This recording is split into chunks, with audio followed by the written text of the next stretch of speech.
Amaury Polak, é um prazer recebê-lo aqui no canal Bob Fernandes no YouTube. E comecemos pelo começo. Qual a sua formação, o que você faz e você é um conselheiro do Ondas. O que é o Ondas, o Instituto Ondas? Isso, Bob. Eu sou engenheiro e historiador formado pela USP, mestre em Planejamento e Gestão de Território pela UFABC. Trabalhei durante mais de 30 anos na Sabesp e hoje estou como conselheiro do Ondas. O Ondas é o Observatório Nacional de Direitos à Água e Saneamento.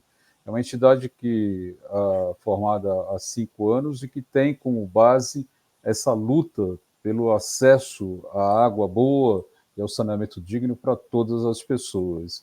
O acesso tanto tecnicamente, né, quanto economicamente. Como você, muito cruamente, definiria o que está sendo a privatização da Sabesp? Para começar, qual seria o preço real da companhia? E qual é a diferença entre o que foi pago e o que ela, na verdade, vale ou poderia valer? Veja, a qualificação desse negócio da privatização da Sabesp pode alcançar até as páginas policiais, porque há uma clara lesividade ao patrimônio público ao se fechar esse negócio da Sabesp. Ou seja, ela foi vendida por um preço muito abaixo daquilo que poderia valer no mercado, em torno de 30% abaixo daquilo que ela vale. Se o governador Tarcísio de Freitas comemora ter vendido cerca de 30% do capital, 32% do capital da empresa, estava em mãos do Estado, vendido por 14,8 bilhões de reais, esse valor poderia alcançar algo em torno de 21 bilhões, se o valor da ação não tivesse respeitado uma condição mínima de mercado, uma condição mínima de respeito àquilo que a empresa é. A Sabesp é a maior empresa de saneamento das Américas, uma das maiores do mundo. Por ano. Américas, incluindo a do Norte? Exatamente, porque E nos Estados Unidos e Canadá, então? Nos Estados Unidos, 90% do saneamento é executado por empresas públicas. Inclusive, isso é uma questão de segurança nacional nos Estados Unidos. E não existem grandes empresas regionais, como é o caso da Sabesp. Existem empresas de grande porte, como, por exemplo, que atendem as grandes cidades, como Chicago, Nova York, Los Angeles, mas elas não têm esse caráter regional ampliado que a Sabesp possui. Estatais. Citei 3 cidades que são estatais. Inclusive, eu li há pouco tempo atrás que de 364 cidades do mundo reestatizaram serviços de água e saneamento que haviam sido privatizados, né? E nos Estados Unidos, 56 cidades, ou 54, se não me engano, que tinham vendido, mas voltaram atrás. Exato, e são cidades pequenas, mas também de porte, como Indianápolis, Atlanta, Baltimore. São cidades com muitos milhões de habitantes. E na Europa, né, agora nós estamos falando aí de Jogos Olímpicos, né, na França, mais de 130 cidades reestatizaram nos últimos anos. Inclusive, até essa pesquisa, né, que está defasada aí cerca de 2 anos, 3 anos, hoje esse número é muito maior. Inclusive Paris. Inclusive Paris. Paris comemorou, né, o início dos Jogos Olímpicos com uma prova de natação da prefeita de Paris, né, nadando no Rio Sena, que desde quase 100 anos atrás era impraticável se fazer o nado nas águas do Rio Sena. E ela utilizou isso. As provas de triatlon serão no Rio Sena. Por quê? Porque a empresa municipal, né, de Paris conseguiu focar e direcionar investimentos para limpar as águas do Rio Sena. Isso aqui, em outras grandes cidades, nós estamos vendo o seguinte: os rios que eram limpos se tornaram muito poluídos. No caso de Campos,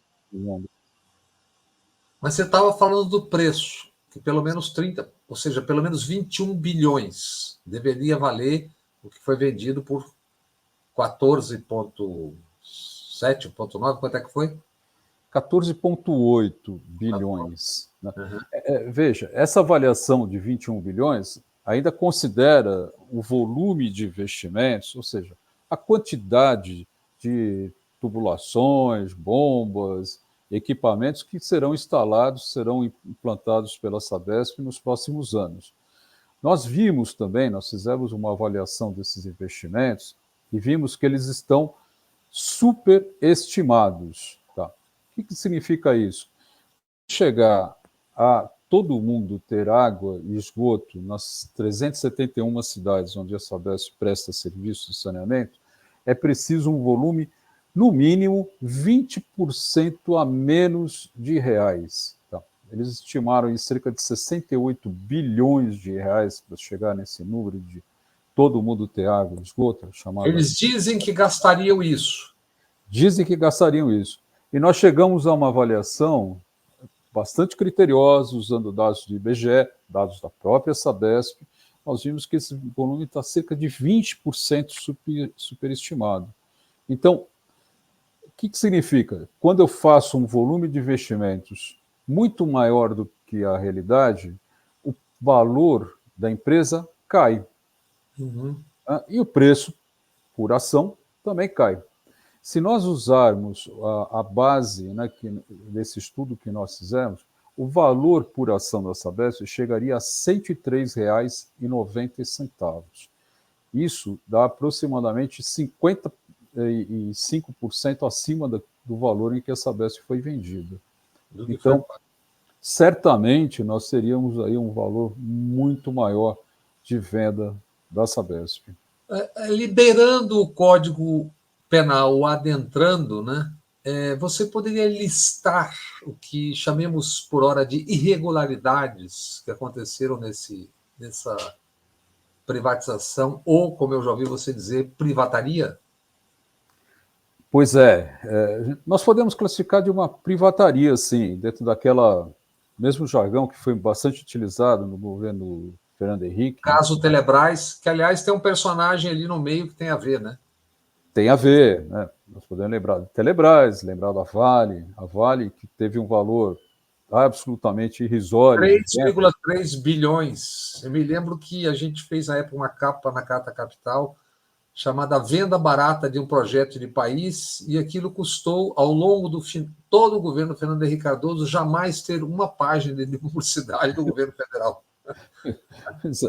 Essa é a chamada relação, a relação republicana, né, que se faz com a imprensa. Isso. Mas o que fica claro nessa situação, e nós, do Ondas, e de outras entidades que atuaram e atuam junto, né, de todo esse processo, nós vimos o seguinte: irregularidades. Primeiro, contratação do IFC, International Finance Corporation, que é um braço para o mercado privado do Banco Mundial. Uma contratação que fazia... Banco Mundial. Contratação de 8 milhões para o IFC dizer se a privatização poderia ser boa ou ruim. É óbvio, eles disseram que era boa. Por quê? Na continuidade do contrato, eles ganhariam 45 milhões. Se eles dissessem que era uma privatização ruim, o IFC.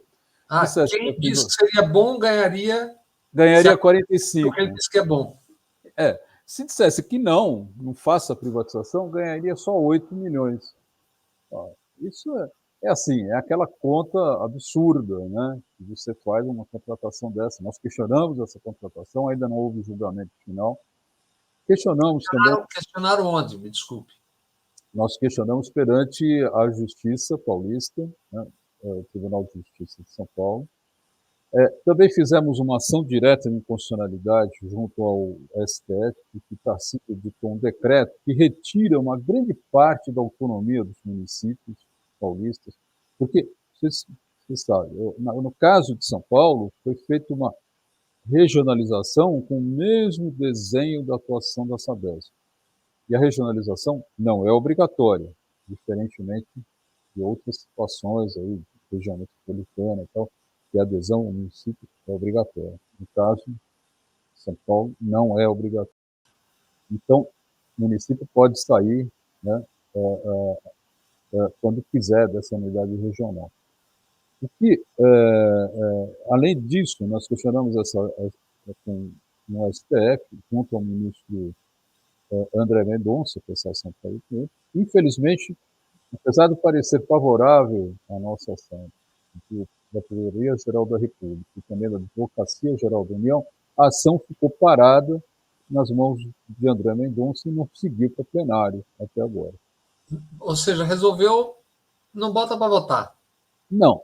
Por motivos óbvios. André Mendonça, capitão Tarcísio, capitão Bolsonaro, tal. Então, essa é uma questão. Também fizemos ação direta de inconstitucionalidade aí com a lei estadual que autorizou a privatização, porque existe na Constituição Paulista um artigo, né, chamado 216, número 216, no parágrafo 2º ele diz o seguinte, que o Estado prestará serviços de saneamento básico por meio de uma empresa sob seu controle acionário. Bom, se isso está na Constituição, eu preciso de uma proposta de emenda constitucional para suprimir esse artigo, alterá-lo, para aí sim poder vender o controle acionário da empresa estatal. Isso não foi feito. Foi feita uma lei comum, lei ordinária, e que foi aprovada por ampla maioria na Assembleia. A agência pública, né, inclusive, demonstrou de que os deputados estaduais, às vésperas da votação, receberam um quião aí da ordem de 20 milhões de reais cada um em emendas liberadas pelo governo do estado, emendas para utilizar nos seus municípios. O jogo de sempre. Exato. Né? Então, houve uma cooptação na Assembleia Legislativa, nós entramos com uma ação direta de constitucionalidade, que, por sinal, o desembargador relator dessa ação também não liberou para plenário do Tribunal de Justiça. Ou seja, vocês entraram na Justiça e a Justiça não disse nem sim nem não. Exato. Nós tivemos dezenas de outras ações que questionaram vários aspectos. Questionaram desde contratações, questionaram a aprovação de leis municipais ou a não aprovação de leis municipais para adesão à unidade regional. Tivemos também representações ao Tribunal de Contas do Estado, denúncias do Ministério Público Estadual. Infelizmente, Bob, parece que aqui em São Paulo a lei que prevalece é a lei da vontade do Executivo. O nome disso, Mauri, é expectativa de poder. Como, obviamente, está posta. Aliás, basta ver a capa da Veja na semana que isso se deu. Vitória dupla. Vitória de quem? O nome diz expectativa de poder. Como é uma pré-candidatura à presidência posta, ninguém dos sistemas se move para não se... Opa, vamos esperar para ver o que vai dar lá na frente. É isso. Parece que houve essa blindagem de todos os órgãos de investigação e de justiça do Estado de São Paulo. O caso do Tribunal de Contas do Estado é assim gritante. Né? Nós apresentamos um estudo de avaliação econômico-financeira que mostra claramente, um estudo feito por um consultor renomado, né? Uma pessoa que tem muita experiência de mercado.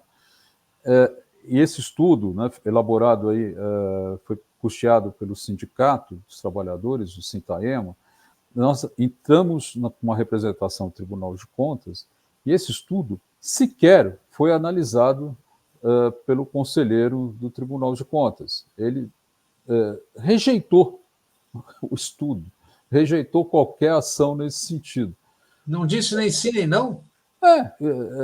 Disse que aquilo que estava sendo pedido na ação não tinha qualquer procedência, porque o que nós estávamos colocando é o seguinte: o valor da ação, por esse estudo, deveria ser de R$ 85,58.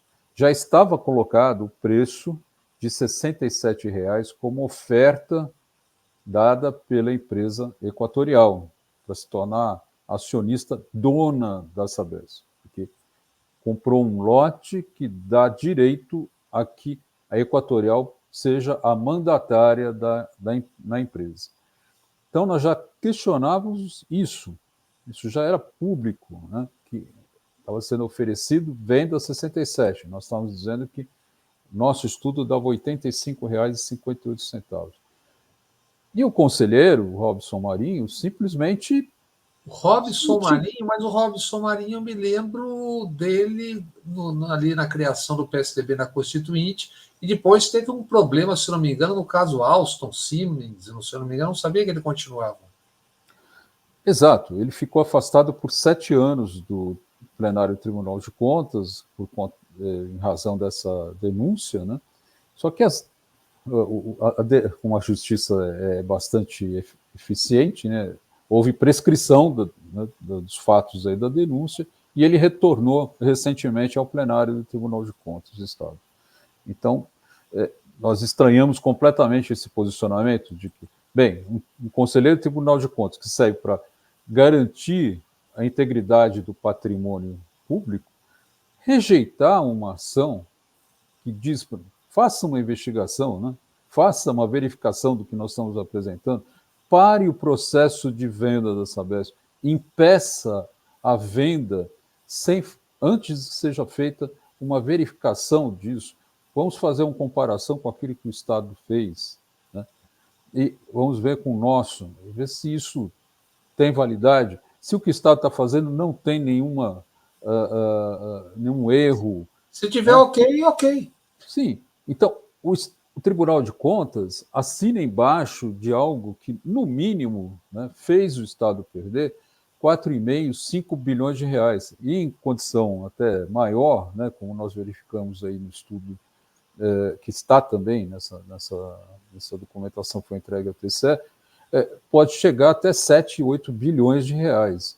Então, para que serve um Tribunal de Contas se não é para preservar o patrimônio público? Nesse processo todo, tem um nome que aparece de várias formas e o dom da presença em vários lugares ao mesmo tempo. Quem é essa pessoa e o que significa, o que aconteceu? Bem, nós temos aí uma situação de possível grande conflito de interesses. Tá? Por quê? Essa pessoa, né, que você acabou de indicar, Carla Bertocco Trindade, ela foi conselheira da Equatorial de maio de 2022, se não me engano, até final do ano de 2023, até o último dia útil de 2023. E em maio do ano passado, maio de 2023, ela assumiu o cargo de presidente do Conselho de Administração da Sabesp. Ou seja, ela estava com o pé na canoa do comprador, que se tornaria o comprador único, e ela estava com outro pé na Sabesp, que seria a empresa vendida. Exatamente. Isso aconteceu durante todo o ano de 2023, inclusive reuniões em que há um conselho estadual aqui no estado de São Paulo que discute a privatização de empresas, tá? O chamado CDPED, esse é a siglinha, a sopa de letrinhas dele. E ela participava dessas reuniões como convidada. Por quê? Já conhecendo o que estava sendo decidido. Sim. Por quê? Porque ela exercia uma posição chave dentro da Sabesp como presidente do Conselho de Administração em todas as empresas. Então, ela era convidada para essas reuniões, participava de decisões, dava suas opiniões, certamente, e saía dessas reuniões com todas as informações das discussões que foram trabalhadas durante essa reunião desse conselho. Então, durante esse período de 2023, ela acumulou vencimentos de R$1 milhão ano na Equatorial, como conselheira da holding, ou seja, conselheira do grupo todo na Equatorial, e como presidente do Conselho de Administração, ela recebia R$160 mil. Quer ver, na Equatorial 1 milhão e mais 160 mil na Sabesp. Exatamente. E quando ela deixa a companhia...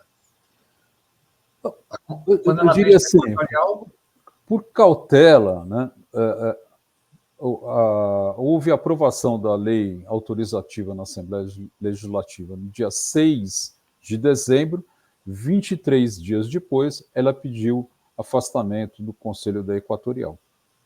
Então, essa é a data marco, diria assim, desse O evento. jogo principal já jogado.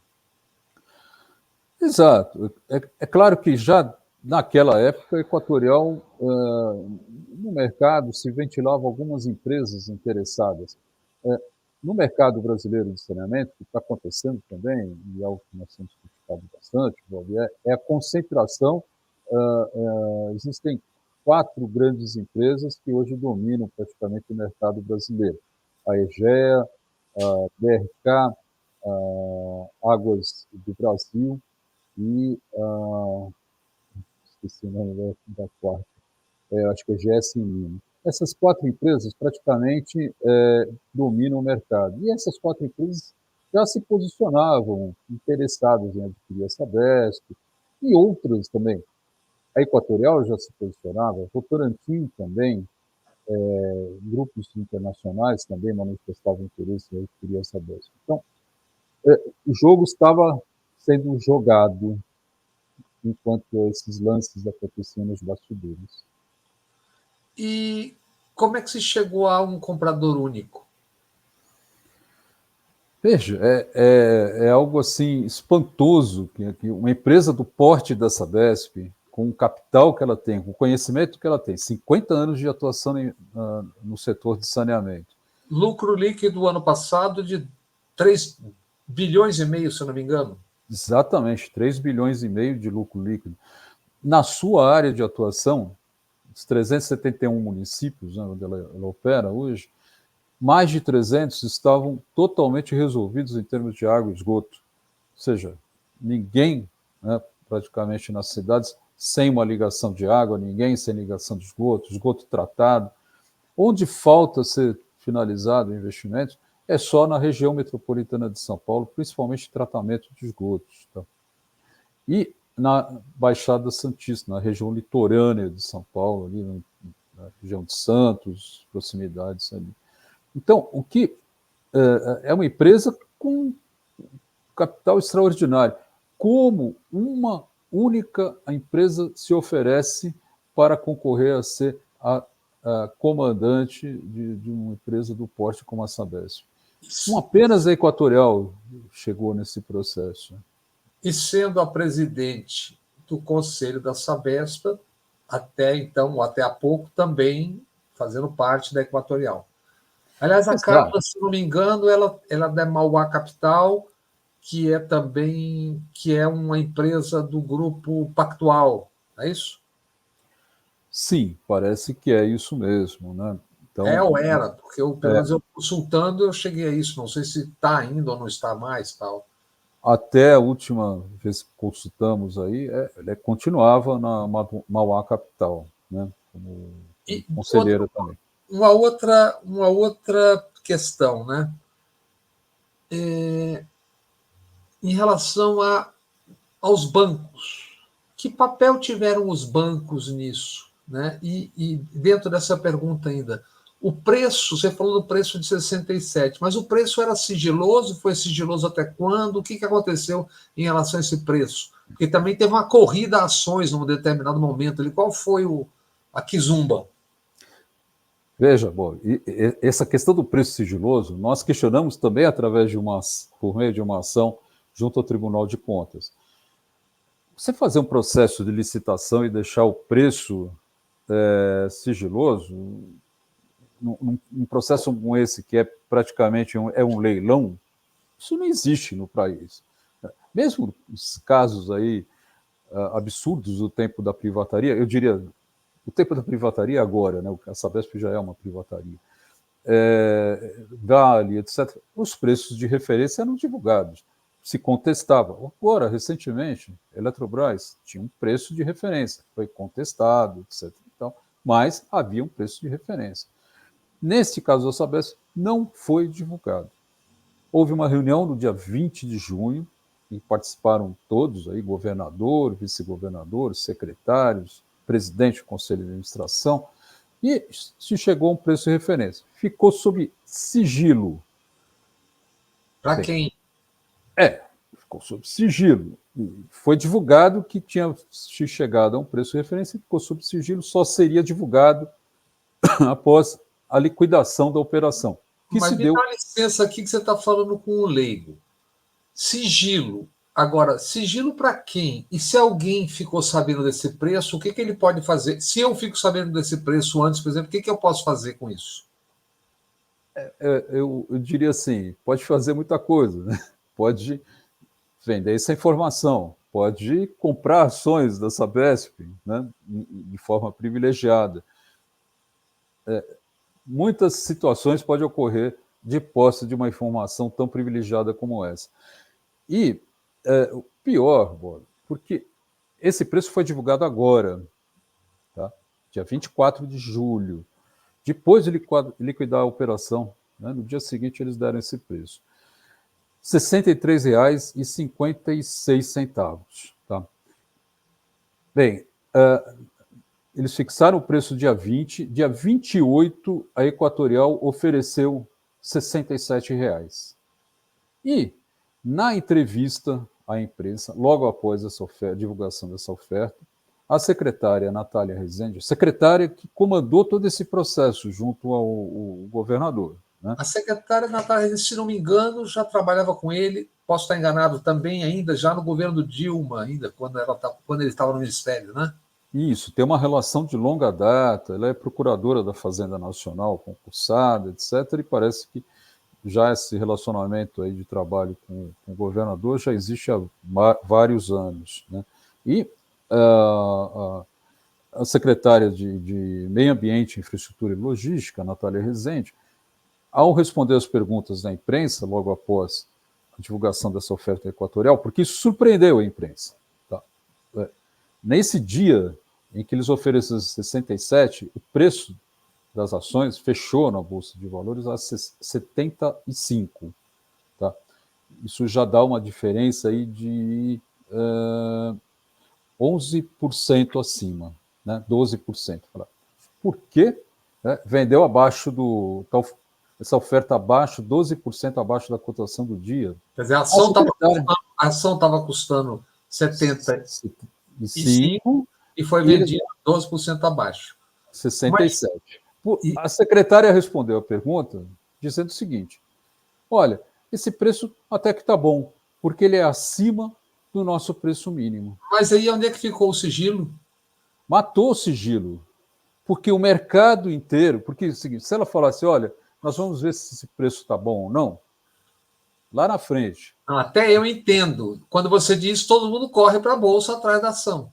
É isso. Aí, o que ficaria no mercado? Suspense, ninguém saberia se 67 é preço abaixo ou acima daquilo que o Estado definiu. Tá?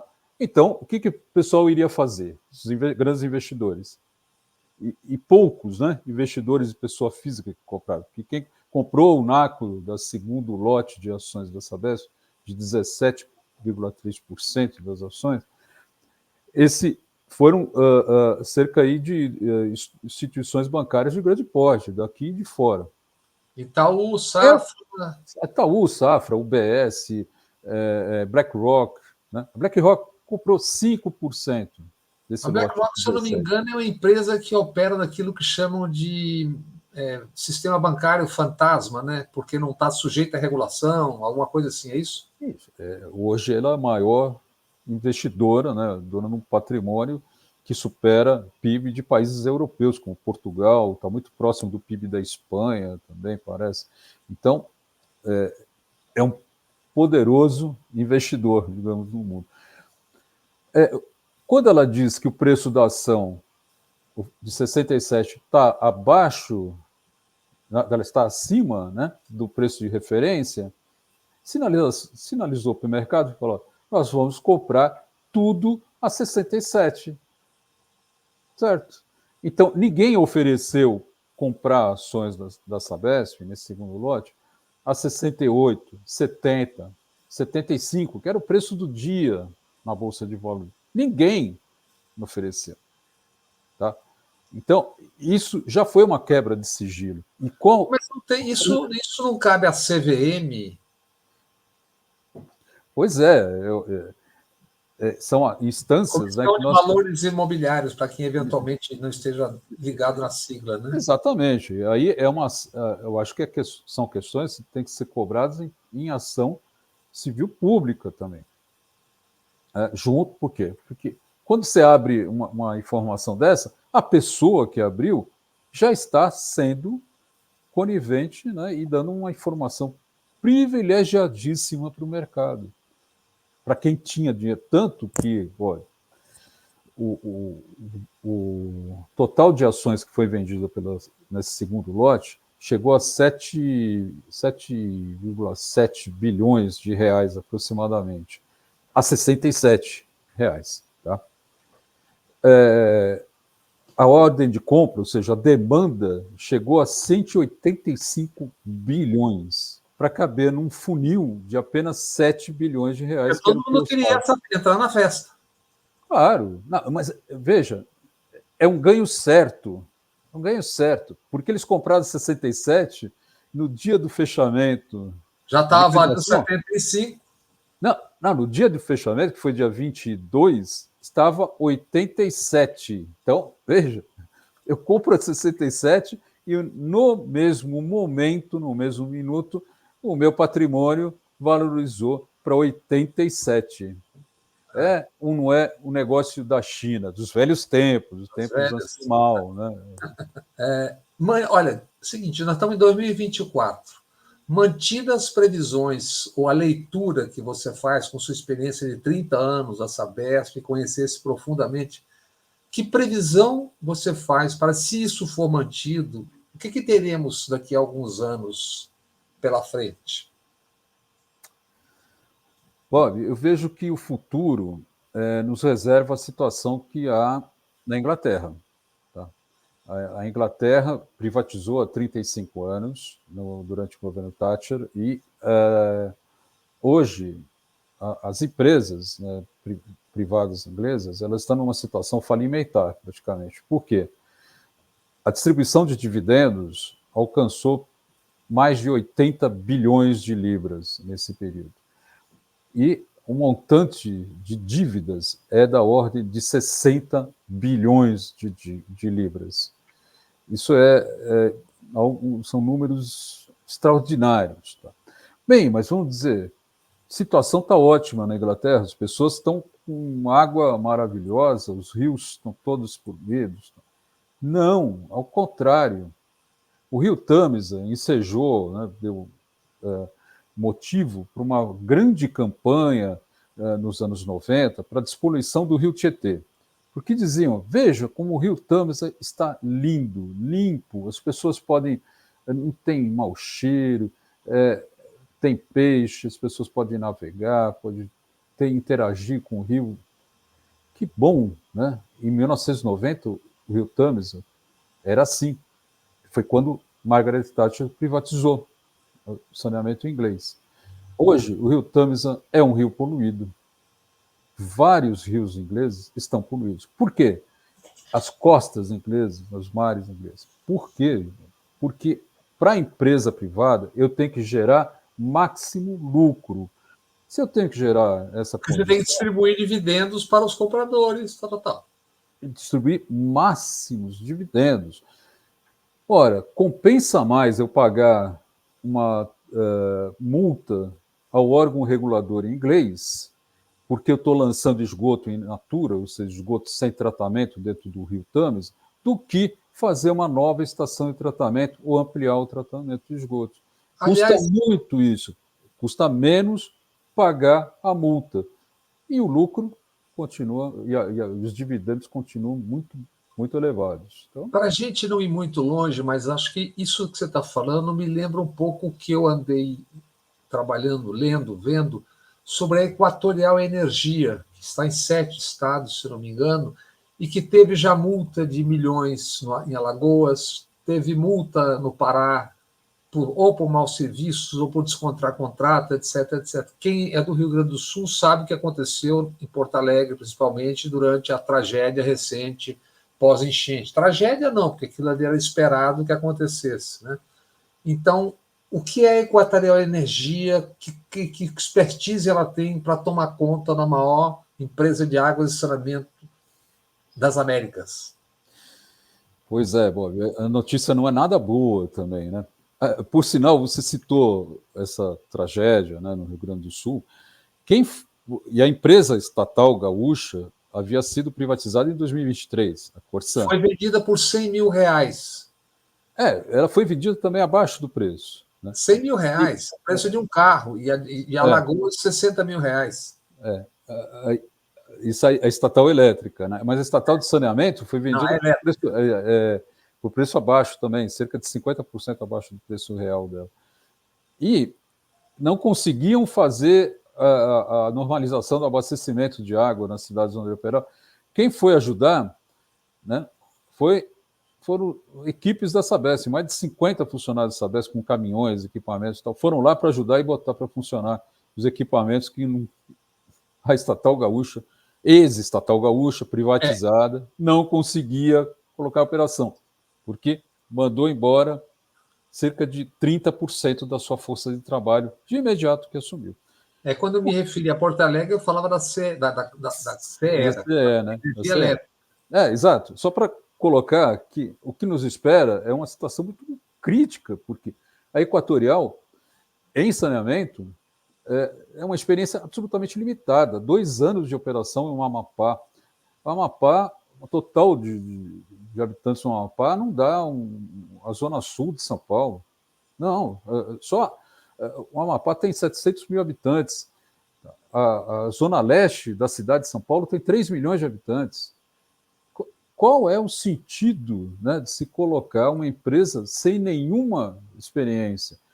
Eu diria assim, é um clube da segunda divisão brasileira comprando um grande clube europeu, o Real, o Bayern. Manchester, o Real.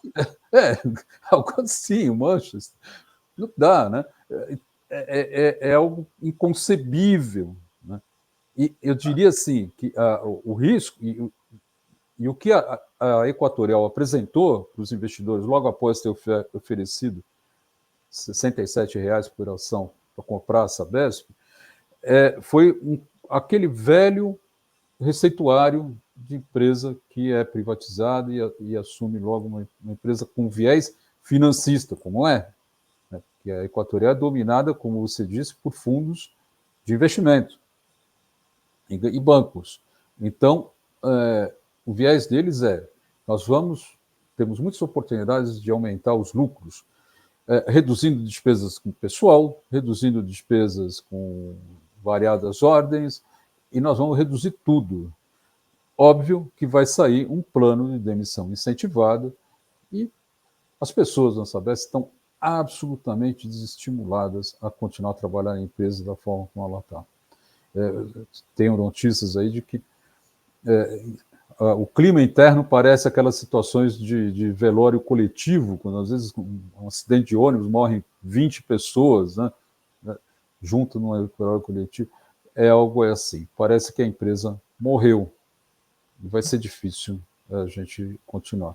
Você citou, você já não está na empresa, só para dizer muito claramente para as pessoas, né? Você citou 4 grandes players no Brasil, né? A Embasa, na Bahia, é uma empresa estatal desde o início do século passado, né? A Prefeitura de Salvador, outro dia, publicou no Diário Oficial uma autorização para o grupo Hauer, se eu não me engano, você deve saber qual é, faça estudos de engenharia e modelagem econômica, financeira e jurídica para estruturar um edital de licitações para concessão comum ou uma PPP, parceria público-privada, dos serviços de água e esgotos da capital baiana, não do estado todo.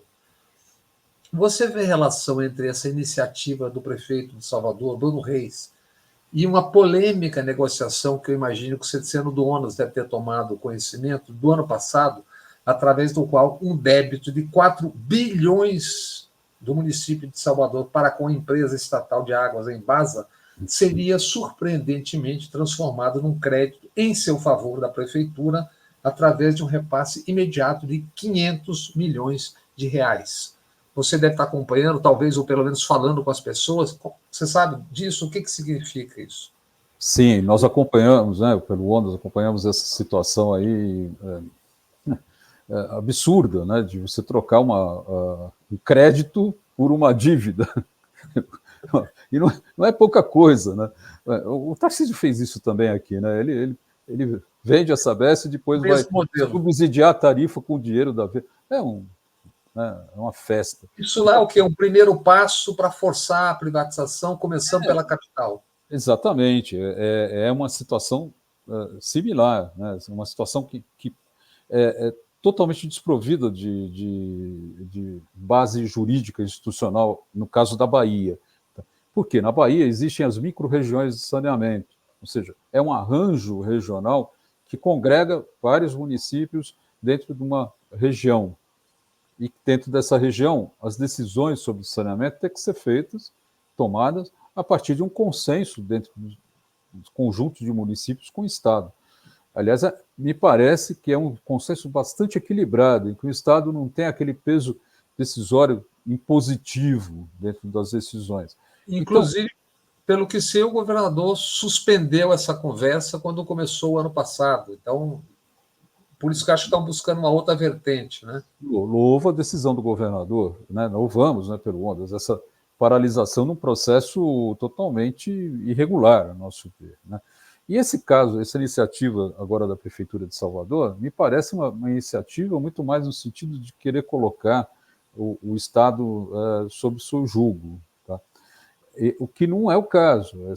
A cidade da Bahia, de Salvador, perdão, na Bahia um exemplo de saneamento. Ela tem água e esgoto para todas as pessoas. Não existe uma deficiência grave em termos de atendimento e saneamento. As tarifas da Embasa também nós temos aí esse acompanhamento, são bastante módicas, tem um bom atendimento para as pessoas que estão em favelas, em comunidades, em Salvador. As pessoas podem ter acesso à tarifa social, à tarifa reduzida. Então, a justificativa para isso teria que ser uma justificativa bastante forte. E parece que não existe, né? Todos sabemos do que se trata, né? Todos sabemos.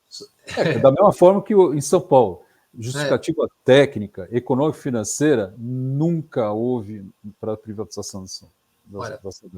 Acharam alguma coisa para dar uma roupagemzinha, para dizer, vamos enganar aqui, mas a verdade é outra. Eu queria privatizar, né, para dizer que eu sou forte, para privatizar uma empresa forte, e eu vendo o patrimônio do Estado de qualquer jeito. E por que isso, de formas várias, sempre, aspas, ajuda nas campanhas eleitorais presentes e futuras, né?